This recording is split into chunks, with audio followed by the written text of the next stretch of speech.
These pages were signed in ink under the promise of peace, but by the time the ink dried, the land was gone, and so was a nation. What really happened after those signatures at Cusseta in 1832? Were the Creek chiefs deceived, or did they sign knowing it was the only way to survive? By order of the President of the United States, the Creek nation shall be required to vacate their lands without delay as soon as the terms of the Treaty of Cusseta are executed. War Department Memorandum, June 1836. Many of the Creek people still remain upon their farms, trusting in the promises of the government. Yet settlers are already entering and taking possession by force, claiming the allotments as their own. Report of Agent John Crowell to the Commissioner of Indian Affairs, August 1836. The inhabitants of the Upper Tallapoosa are in great distress. They have planted but dare not reap. They have homes but no security. The white men come daily with papers and guns, saying the treaty gives them right. Letter from a missionary resident near Fort Mitchell, September 1833. Those lines were written in official ink, dry and certain. They carry no voice of outrage, no tremor of grief, only the calm authority of policy. Yet within those words lies the quiet machinery that moved an entire nation from its homeland. Between 1832 and 1837, the valleys of the Tallapoosa and the Cusseta, the small towns of Hickory Ground and Cusseta, and the long stretches of pine and river soil, once held by the Creek nation, were measured, divided, and claimed. Every riverbank became a boundary, every village a parcel, every sacred ground a deed. The Treaty of Cusseta, signed on the 24th of March, 1832, was framed as a document of civilization, a bridge between two nations, one ancient and one expanding. It was signed in a modest creek town on the Chattahoochee River, under the supervision of U.S. Commissioners Montfort Stokes and John Schermerhorn, and a handful of interpreters whose English and Muskogee did not always meet. The terms appeared benign. Each Creek head of family would receive a section of land. Each would hold it in fee simple, protected for 5 years. But the ink that promised ownership also erased sovereignty. What had been the collective homeland of the Creek people became on paper a patchwork of individual tracts open to sale dispute and deception. From that moment, confusion became policy. Surveyors entered the valleys before the boundaries were understood. Maps replaced memory. In the correspondence of Indian agents, one phrase repeats, claims overlapping titles, uncertain creeks in distress. Settlers arrived with legal papers purchased from speculators, papers that the Creeks could not read. Families who had planted corn on their allotted fields were told to leave the ink on their patents still wet. In the quiet language of administration, removal had already begun. The documents preserved in the National Archives show the pattern as it unfolded: petitions from Creek headmen begging for time to harvest, reports of militia escorts enforcing state jurisdiction, memoranda assuring Washington that order is maintained. But between the lines of those reports, something else is visible: a slow disintegration of a nation, not through war or rebellion, but through signatures, translations, and the silence of bureaucracy. The first stage of the Creek removal did not come with drums or bayonets. It came with a treaty whose promises could not be read by those who signed it. It came with the steady scratch of pens on parchment, the sound of survey chains crossing soft soil, the rustle of legal paper in rooms where decisions were made far from the river valleys of Alabama. The words that survive from those files are neutral, but their consequences were final. By the end of 1837, nearly every Creek family east of the Mississippi had been recorded, numbered, and removed, their names appearing once in the ledger and then disappearing into silence.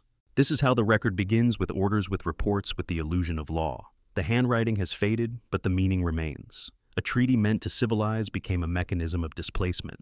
The story of Cusseta begins not with battle, but with bureaucracy, a transaction so calm it could almost be mistaken for peace. The primary document, known as the Treaty of Cusseta, was executed on March 24, 1832 in Cusseta, a long-standing Creek town situated on the Chattahoochee River in what later became Chambers County, Alabama. The treaty was drafted in English, recorded on parchment in a formal hand, and witnessed by commissioners representing the United States government and selected chiefs and headmen of the Creek nation. The original instrument bearing the wax seals of both parties is preserved today in the National Archives and Records Administration, Washington, D.C., under Record Group 11, General Records of the United States Government, with parallel correspondence and execution reports maintained within Record Group 75, Records of the Bureau of Indian Affairs. Certified copies are also held by the Alabama Department of Archives and History and by the Oklahoma Historical Society among the Muskogee Creek Nation files. The text that survives is the official version transmitted from the War Department's Office of Indian Affairs to the Senate for ratification in April 1832. The Senate ratified the treaty on April 24th, and the President proclaimed it on May 15, 1832. The commissioners who signed on behalf of the United States were Montfort Stokes, John F. Schermerhorn, and Thomas L. McKenney, all acting under instruction from President Andrew Jackson.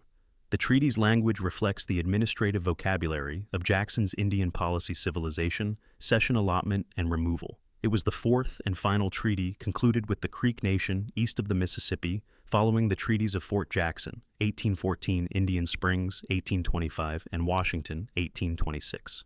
The text was produced by clerks in the War Department, copied by hand in multiple versions for transmission to the Senate and to the Indian Office. No verified version in the Muskogee language has been located. Surviving letters from Creek interpreters suggest that the translation provided at the council was partial and inconsistent. The interpreters present were Benjamin Marshall, a mixed-blood Creek familiar with English, and William Walker, who assisted in oral communication. The absence of an authorized Creek language counterpart has been cited by later historians as a factor contributing to widespread misunderstanding of the treaty's legal implications. The context of the document is best understood within the larger administrative framework of the Indian Removal Act of 1830, a federal law authorizing the negotiation of land exchange treaties with native nations residing east of the Mississippi River. The Creek Nation, having already lost approximately 21 million acres under the Treaty of Fort Jackson in 1814, still retained a core territory of about 5 million acres in east-central Alabama. Following increasing encroachment by settlers from Georgia and Alabama and the pressure of state jurisdiction, federal agents proposed a final compact to dissolve Creek communal title. The stated goal, as expressed in a War Department memorandum dated December 1831, was to introduce among the Creek people the habits of individual property and the security of fixed possession. The treaty's provisions were divided into 16 articles. Articles I through IV define the boundaries of the cession and the reservation system for individual Creek families. Article 5 established the procedure for surveys.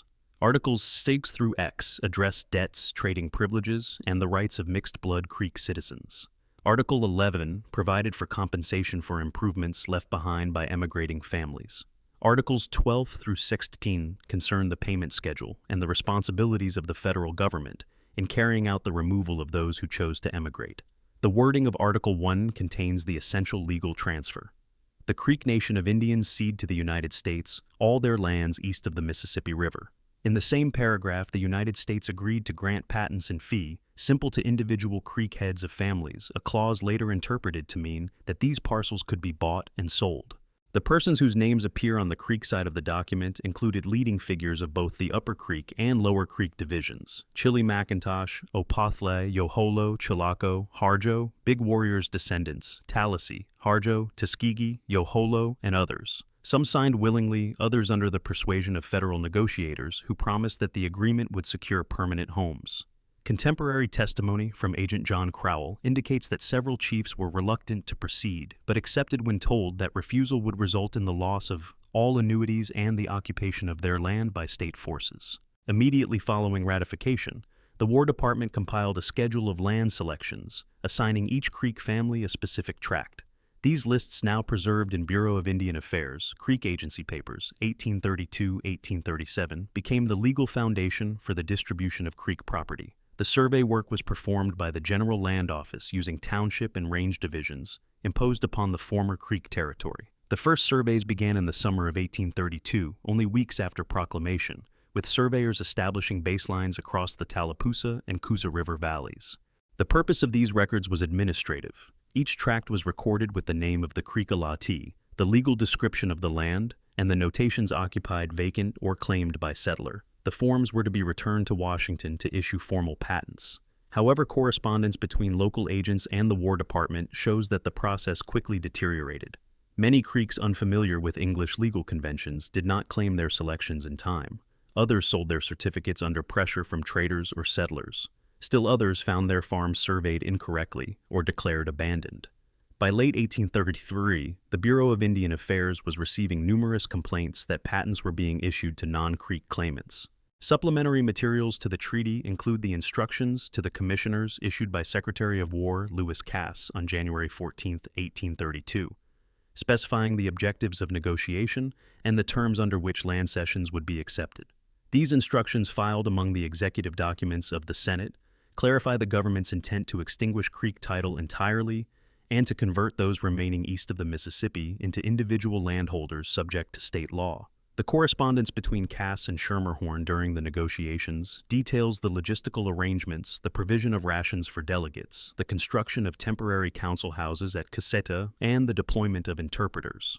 The meeting itself was conducted over several days. Proceedings began on March 21st, continued through March 23rd, and concluded with the signing on March 24, 1832. Notes taken by Lieutenant J.S. Page of the U.S. Army describe the atmosphere as formal and tense. Attendance included roughly 100 Creek delegates, several representatives from Alabama's state government, and local traders seeking licenses under the new system.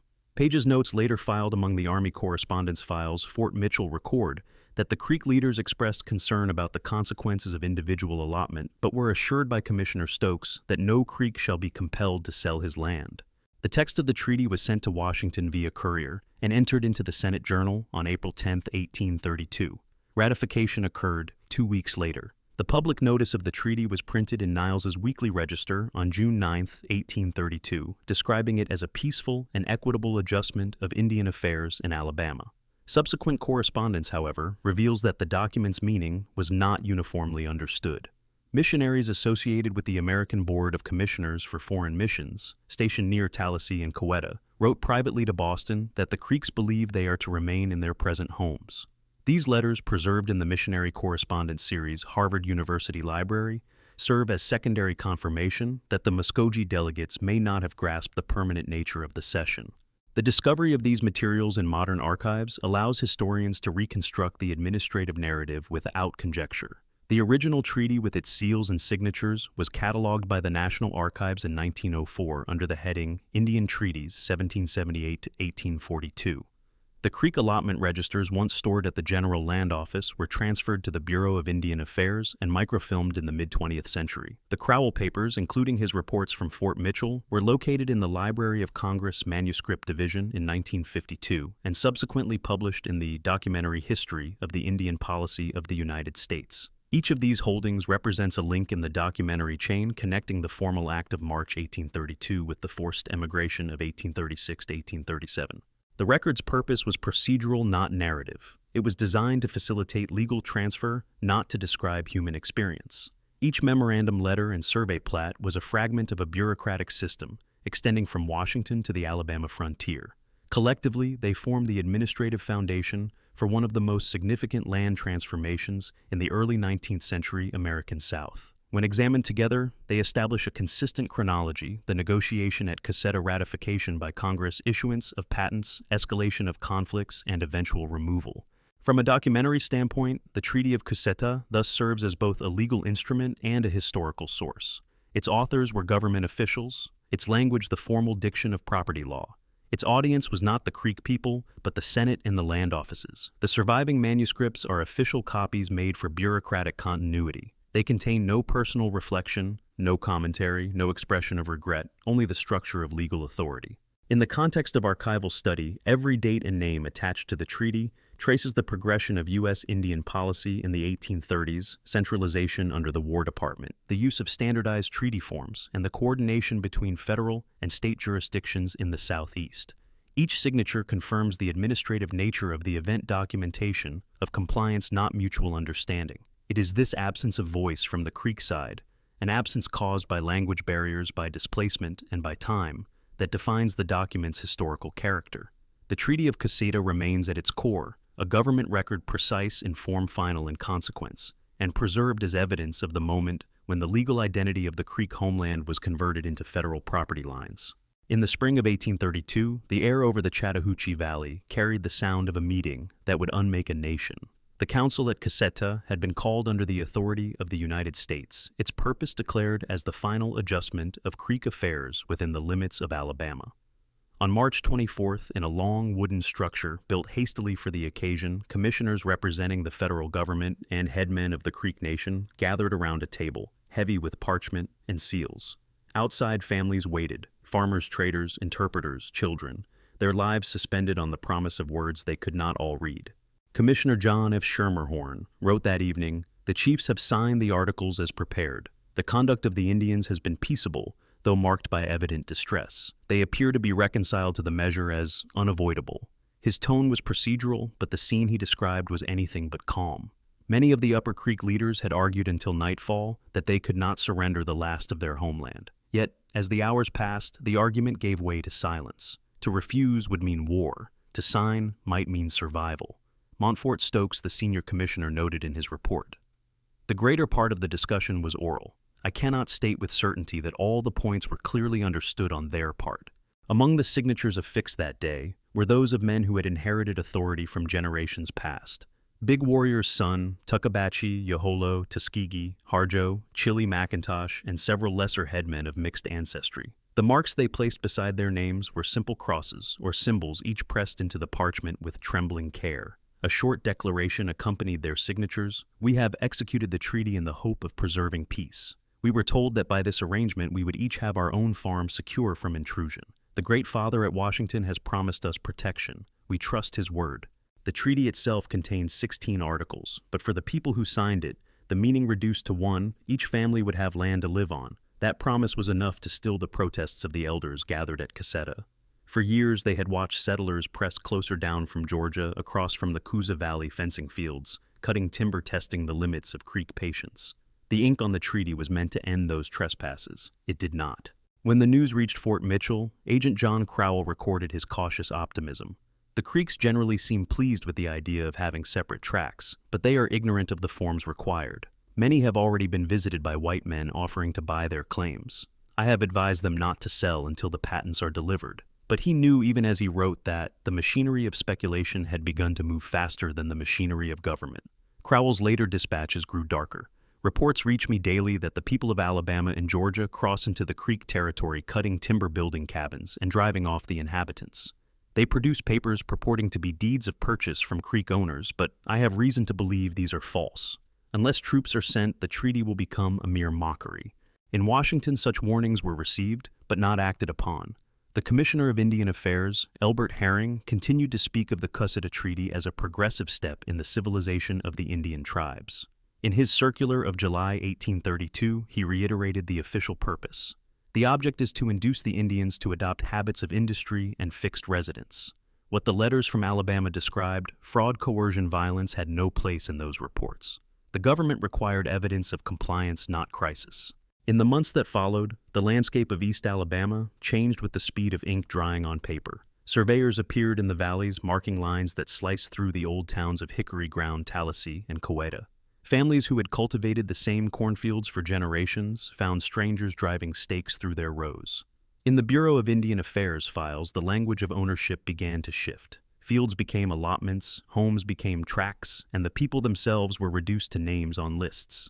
Each head of a Creek household was entitled to one half section, 320 acres, but few understood how to claim it. The process demanded a written selection, a certificate, a recording fee, and an English signature. Missionary Isaac Proctor, stationed near Tallapoosa, wrote that winter, the Indians appear bewildered by the new system. They were told each would receive a tract of land in his own right, but they do not comprehend the nature of a deed or patent. Traders and white neighbors persuade them to sell their improvements for trifling sums, sometimes for a horse or a gun. The process is one of slow expulsion, carried on under the color of law. His companion, Reverend James Orr, added a simple observation. The once populous settlement of Cusseta is half deserted. Many families have moved westward in fear, though no official order has been issued. The chiefs say that the government's promise of protection is not kept. By early 1833, the confusion had hardened into conflict. The state of Alabama declared that all Indians within its borders were subject to state law.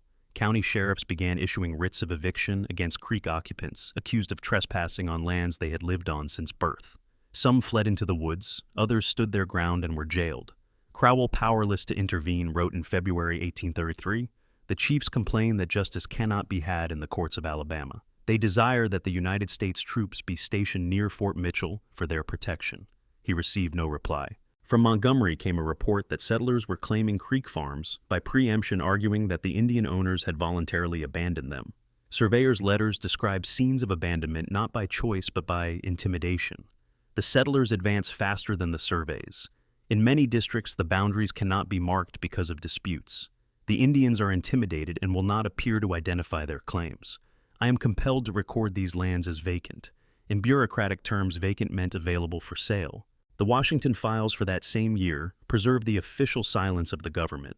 The annual report of the Commissioner of Indian Affairs for 1832 states, "The Treaty of Cusseta has been concluded without disturbance." The Indians exhibit a commendable disposition to conform to the policy of the government. There is no mention of the hundreds of complaints sent from Alabama. In April 1833, Major W. G. Duval toured the Creek region on assignment from the War Department. His report survives in full. "I have visited the allotments of the Creek Nation, and I find many families driven from their improvements. Their houses are occupied by strangers, and their fields are plowed by white men. The Indians wander about without shelter, uncertain where to go. The treaty is being executed in form, but its object is perverted." His words, unadorned and factual, were attached to the War Department's file and filed under the heading, "Execution of Indian Treaties Progress Satisfactory." Through these records, the slow unmaking of the Creek homeland can be traced day by day. It began with signatures and seals, continued through instructions and correspondence, and advanced through the indifferent logic of paperwork. Crowell's final appeal to the War Department in February 1834 reads like an administrative confession. "I have no power to protect the Indians, nor can I restrain the settlers. My communications to the governor of Alabama are unanswered. The Indians are suffering great injustice. I recommend that measures be taken to remove them beyond the limits of the state where they may live in peace."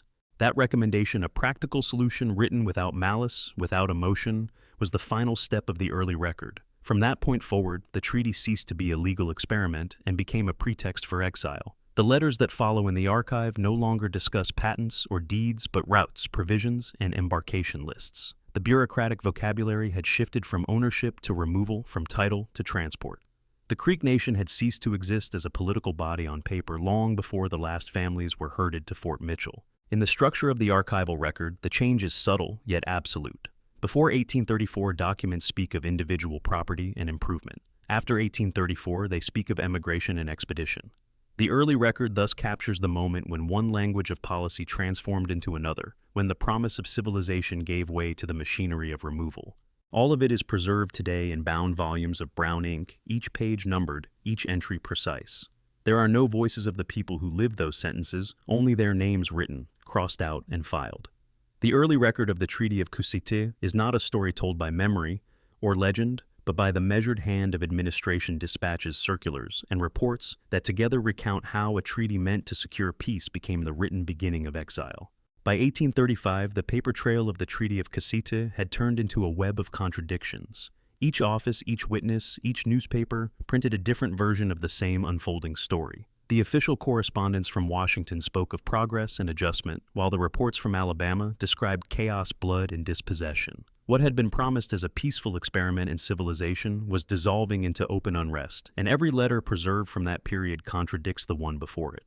In November 1834, the Commissioner of Indian Affairs submitted his annual report to Congress, a polished document. Written in the calm language of success, the policy of individual allotment continues to yield encouraging results. The Creek Indians, under the provisions of the Treaty of Cusseta, are rapidly adopting the habits of civilized life. Their attachment to fixed property gives promise of permanent improvement. At nearly the same time, from Fort Mitchell, Alabama agent John Crowell sent a private letter to Secretary of War Lewis Cass. The depredations continue without restraint. The Creeks are driven from their farms daily. The state authorities refuse to protect them, declaring that the Indians, not being citizens, have no recourse to the courts. The law is powerless here. The Creeks are desperate, the settlers relentless. Two voices within the same government, one optimistic, one pleading, could not describe the same country. Yet both were filed, stamped, and preserved. The contradiction itself became part of the record. In February 1835, Commissioner Elbert Herring wrote another memorandum. "The Creek Nation is now for all practical purposes dissolved. Their ancient polity has ceased. The transition, though painful, must be regarded as necessary to their ultimate welfare." The next month, Crowell wrote again from the field, "The transition you speak of is not peaceful. The Creek people are harassed beyond endurance. The settlers enter their fields with arms, drive off their cattle, and claim their houses. The Indians strike back when they can, and then the militia retaliate. I cannot enforce the treaty. I can only watch it die." Newspapers carried both versions, whichever suited their audience. The Montgomery Advertiser, echoing the federal line, praised the success of the Cusseta Agreement. The Indians, finding themselves secure in their possessions, are settling down to agricultural pursuits. Civilization advances, the frontier is quiet. Yet the Columbus Inquirer, printed across the Chattahoochee in Georgia, published another tone. A state of alarm prevails throughout the Creek country. Settlers have been murdered, houses burned. The Creeks, enraged by deceit and oppression, are gathering in armed bands. Unless restrained, they will bring fire and blood upon the border. Somewhere between propaganda and panic lay the truth.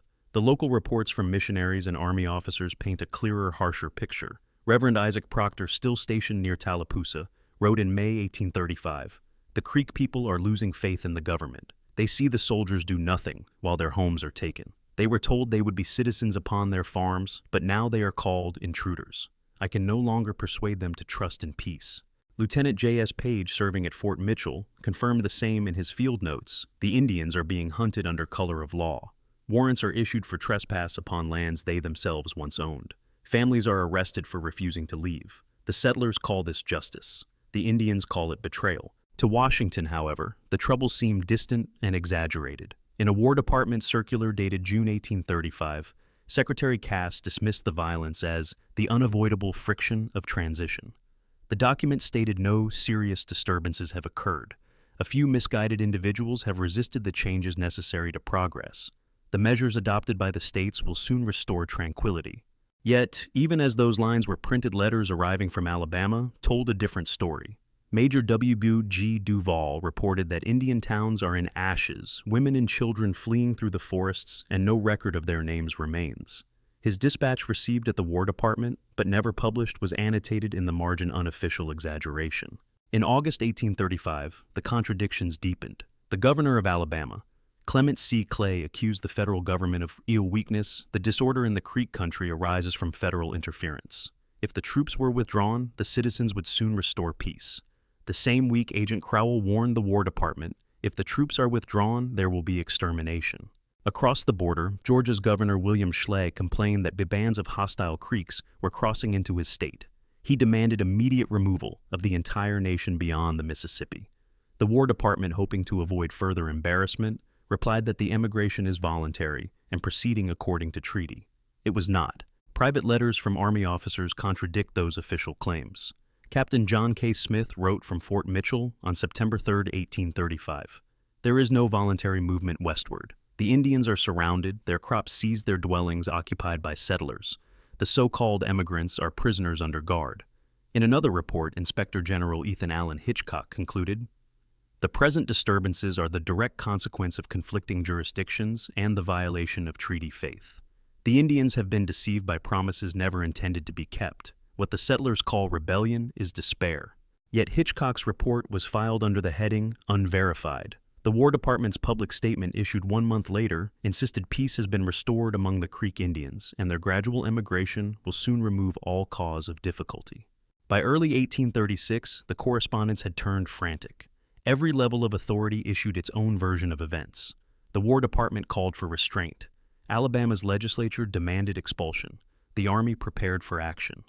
On March 6, Crowell sent what would be his last appeal. "I have exhausted every means. The Creek people have taken up arms not to attack but to survive. I can no longer hold my agency. The treaty is a dead letter." Governor Clay's response was immediate. "The federal agent has lost control. The Indians are in rebellion. The state will protect its citizens." Within days, the Alabama militia began rounding up Creek families, sometimes entire villages, driving them toward Fort Mitchell at gunpoint. In Washington, Cass wrote a memorandum for President Jackson. "The Creeks have violated the peace. Their removal must now be considered a measure of necessity." The order was issued on May 15, 1836. The newspapers received it under the headline, "Government to Remove Hostile Creeks to the West." But at Fort Mitchell, the officers' journals show another reality. Captain Page recorded on May 20th, "Hundreds of Indians have surrendered themselves, believing they will be allowed to remain until harvest. Instead, they are confined within pens. Many do not understand what is to come." Missionary James Orr wrote, "The next day I saw them gathered, men, women, and children. They were told to prepare for removal. Some prayed, others sat in silence. The soldiers kept them behind fences of pine logs. The government calls it protection. I call it imprisonment." The contradictions multiplied even further as the transports began. The War Department's official report lists the number of emigrants, 14,609 in total, as evidence of success. The emigration of the Creek Indians has been conducted with humanity and efficiency in fulfillment of the Treaty of Cusseta. In the same folder lies an unsigned memorandum from the field. Many departed unwillingly. Disease and fatigue carry off the weak. The dead are buried along the road. There are no returns of their number. Local planters and settlers recorded their satisfaction in letters, now kept in regional archives. Thomas Benson of Russell County wrote to his cousin in Georgia, "The land is at last cleared of Indians. Their towns stand empty. The treaty has worked to perfection. We are planting cotton on the Tallapoosa bottoms." But missionary Isaac Proctor's account, written only weeks later, presents the opposite. The creeks have gone, but their fields remain unplanted, overgrown. The houses are burned or stripped. The land looks like a graveyard. I cannot reconcile this with the reports of peace. General Winfield Scott, arriving to supervise the final removals, wrote in his official field report of September 1836, "The operation is complete. The Indians are reconciled to their fate. The troops have behaved with propriety." Yet Captain John M. Clendenin, in a private letter preserved in the Army archives, described something very different. "The Indians are not reconciled. They are broken. The journey west is one of misery. Children die daily. The reports we send to Washington are not lies, but they are not the whole truth either." When the matter reached Congress in 1837, Representative John Quincy Adams rose to challenge the administration's narrative. Reading from the Treaty of Cusseta itself, he said, "The first article promises that each family shall hold its land in peace. The later reports describe these same people as emigrants under guard. Is this peace, or is it removal by force?" His protest was entered into the Congressional Globe and answered by supporters of the administration, who claimed that the policy was the only humane alternative. Thus, in the archives, the contradictions survive in perfect symmetry, one version of events recorded by the War Department, another by field agents, a third by the press, a fourth by missionaries, and a fifth by soldiers, who saw what their reports could not admit. Each insists on truth. Each is written in official ink. Together they form a record that cannot be reconciled. The Treaty of Cusseta was meant to be a compact of peace. On paper it succeeded, the land was ceded, the signatures collected, the removals completed. But within the documents that record its execution, no single truth prevails. The government declared civilization, the agents described dispossession, the settlers called it justice, the missionaries called it ruin. And the people whose voices were never written, those who marched westward under guard, remained silent in the files, their absence filling the margins where no one wrote their names. This is how the story of Cusseta enters the rising incidents of history, not as one clear record, but as a chorus of contradictions, official calm, set against private alarm, bureaucratic triumph, shadowed by human collapse. The paper trail itself becomes the battlefield, and in its conflicting lines, the Creek Nation disappears. In the summer of 1836, the language of law gave way to the language of logistics. What had begun as a treaty of allotment was now called emigration. The Creek Nation no longer existed in the eyes of Washington, only numbers, rations, transport routes, and deaths. The papers that survive from those months show the bureaucratic precision of a system that operated without pause, where human lives were tallied like supplies. Every page, every entry is factual, methodical, and final. The first lists appear in June 1836 from Fort Mitchell, Alabama, the central point of collection for the remaining Creek families. The logbook begins in a clerk's clean handwriting, Register of Emigrating Creeks, compiled by order of the War Department. The first column lists the number of people, the second their condition, the third their destination. The earliest entry reads, 496 souls embarked August 15th on the steamboats William Penn and Baltimore down the Chattahoochee to Apalachicola. The final note on the line adds in smaller ink, 32 perished before reaching the Gulf. Behind those figures lies the operation itself. Hundreds of Creek men, women, and children were rounded up from their farms and villages and marched to Fort Mitchell by militia and federal troops. The fort, built decades earlier as a frontier post, had been converted into a stockade, an enclosure of pine stakes with open ground inside. The quartermaster's office described it as a temporary depot for the protection of the Indians. In the letters of the officers who commanded there, the reality was less benign. Major A.H. Holabird wrote in August, "The Indians are confined within the stockade, many without clothing or shelter. The weather is excessively hot.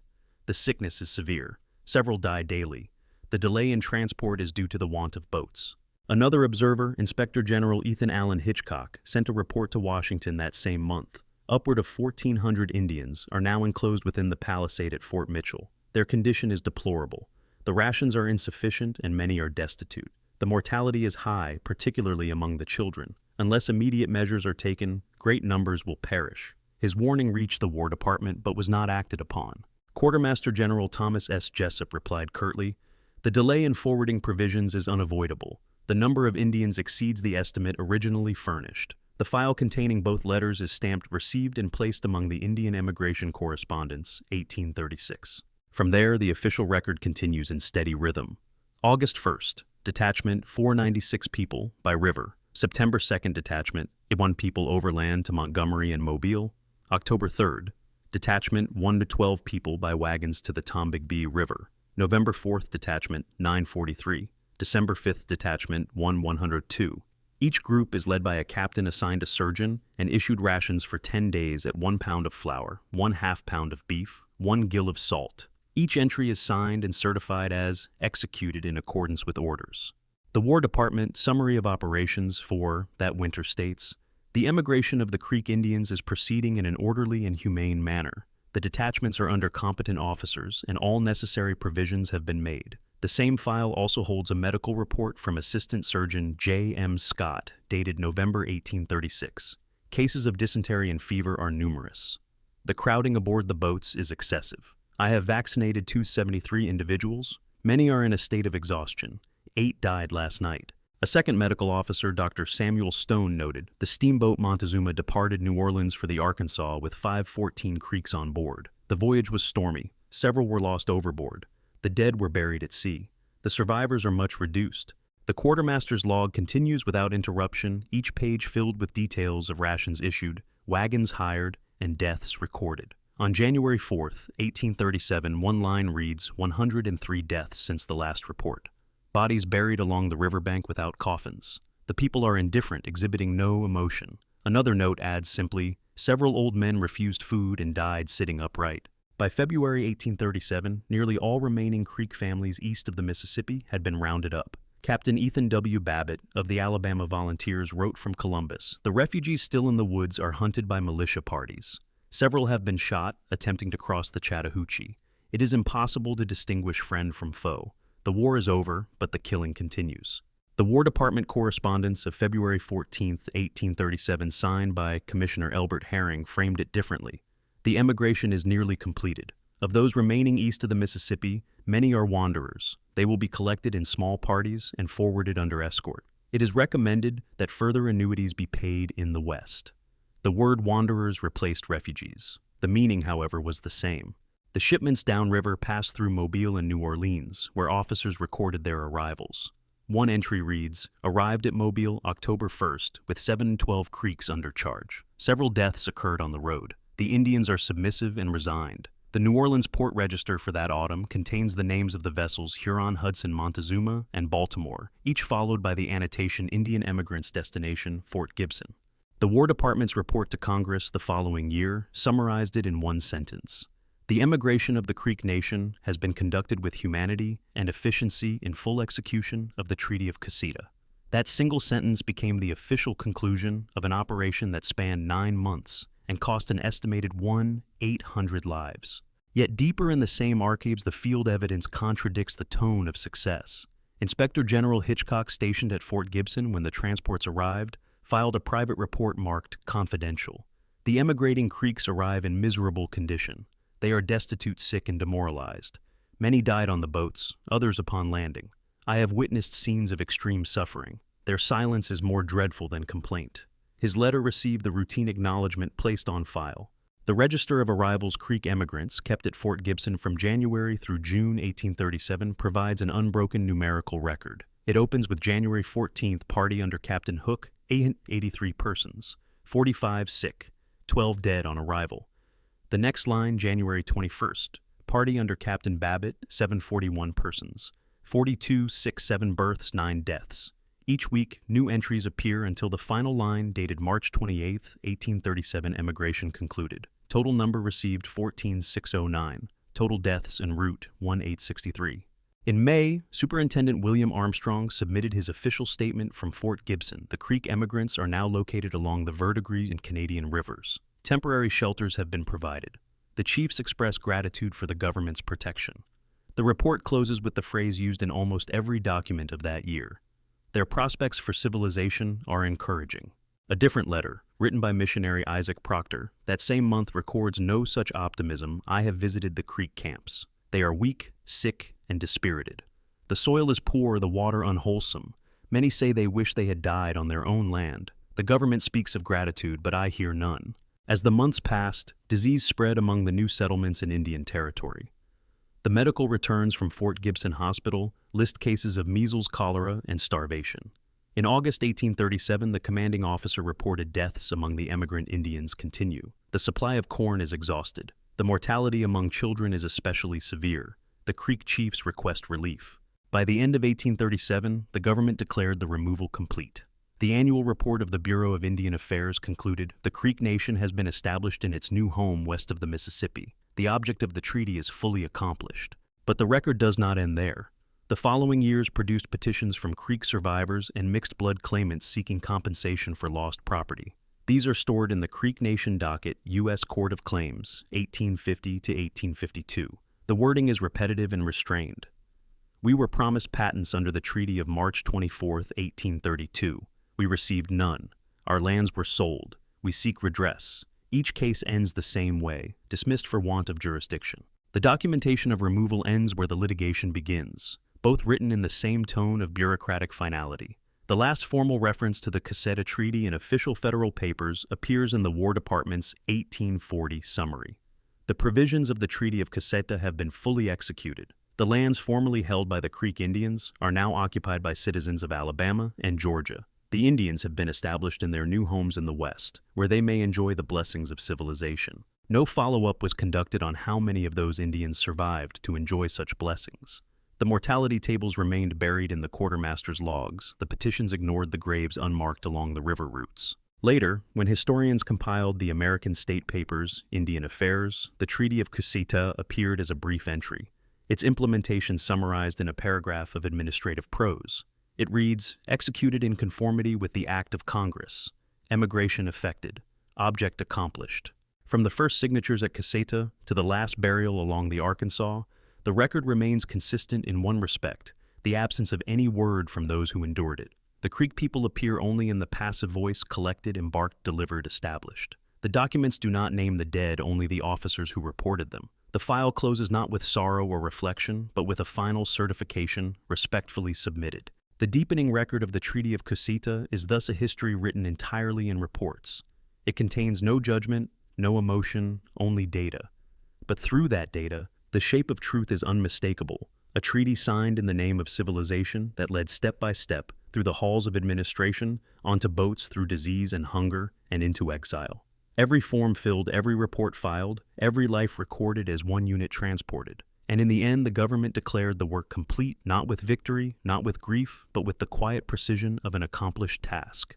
By 1837, the records of the Creek Nation had thinned into silence. The language of hope and negotiation that had filled the early pages of the Treaty of Cusseta was replaced by arithmetic numbers, transported rations issued, deaths recorded. The handwriting of clerks replaced the voices of men and women who had once stood at council fires along the Tallapoosa. In the bound volumes labeled Creek Emigration Records 1832-1837, the last pages look hurried unven, as if the writers themselves were anxious to finish. The final entries in the Register of Creek Emigrants are stark and without commentary. January 14th, party. Under Captain Hook, 883 persons, 45 dead, 12 sick on arrival. January 21st, party. Under Captain Babbitt, 741 persons, 9 dead on arrival. Operation concluded. Beneath the final line, a thick slash of ink and nothing more. The following page ruled for future entries is blank, except for the faint impression of the last pen stroke pressed into the paper. In the quartermaster's account ledger, the final summary reads with mechanical calm, total transported under the provisions of the Treaty of Cusseta, 14609, total deceased en route, 1863, total cost, $328,972.64, signed, Thomas S. Jesup, Quartermaster General. The next page bears only a watermark. The book closes with the word, filed. The letter book of the Creek Agency at Fort Mitchell ends with the resignation of its final agent. John Crowell wrote on March 3, 1837, Sir, I have this day transmitted the final returns of Creek emigrants and disbursed all remaining funds in my possession. My duties being concluded, I respectfully resign my post as agent of the Creek Nation. He signed his name one last time, his pen trembling, and beneath it the clerk noted, received March 18, 1837. No reply required. At Fort Gibson, where the last detachments arrived, the Medical Register of Emigrant Indians halts mid-sentence, May 7, 1837, admissions, 164. Deaths, 45. Chief complaints, fever, dysentery, fatigue. Remarks, further reports unnecessary. The ink of the final word has spread faintly into the fibers of the paper. No continuation follows. The annual report of the Bureau of Indian Affairs for 1837 reduces 5 years of history to a single paragraph. The removal of the Creek Nation under the Treaty of Cusseta has been effected. The objects of the government have been accomplished. The Indians have been established west of the Mississippi, where their prosperity will depend upon their own exertions. The next paragraph begins, Seminole Affairs, Florida.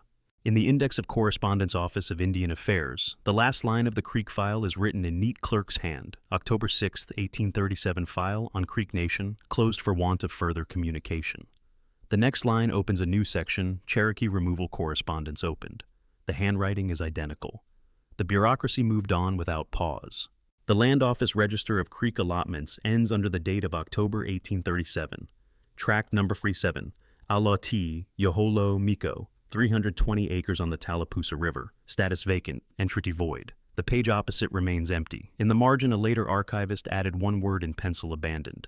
Inspector General Ethan Allen Hitchcock's final memorandum, submitted from Fort Gibson in July 1837, was written in plain military prose. The emigration of the Creek people has been executed under Army supervision. The suffering has been great. Disease and hunger have carried off many.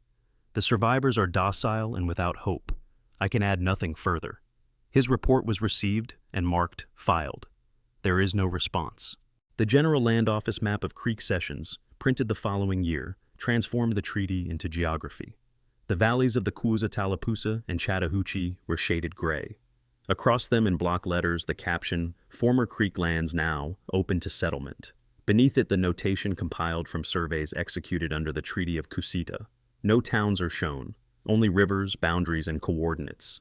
When the Record of Indian Treaties 1778 to 1842 was published, the Treaty of Cusseta appeared between those with the Choctaw and the Chickasaw. It ends as all treaties did, in testimony whereof the commissioners and the chiefs and headmen of the Creek Nation have hereunto set their hands and seals this 24th day of March A.D. 1832. Then, two closing lines in smaller type. Ratified by the Senate April 24, 1832. Proclaimed by the President May 15, 1832. There is no mention of what followed. The next entry begins, Treaty with the Potawatomi. In the War Department Memorandum of January 9, 1840, the final bureaucratic statement appears. The provisions of the Treaty of Cusseta being fully executed, no further appropriations will be required. The file is hereby considered closed. Stamped below it in red ink are two words, filed complete. After that, the name Creek Nation disappears from federal correspondence. Later documents refer only to Creek emigrants, West Creek settlements, Creek annuities. The word nation does not return.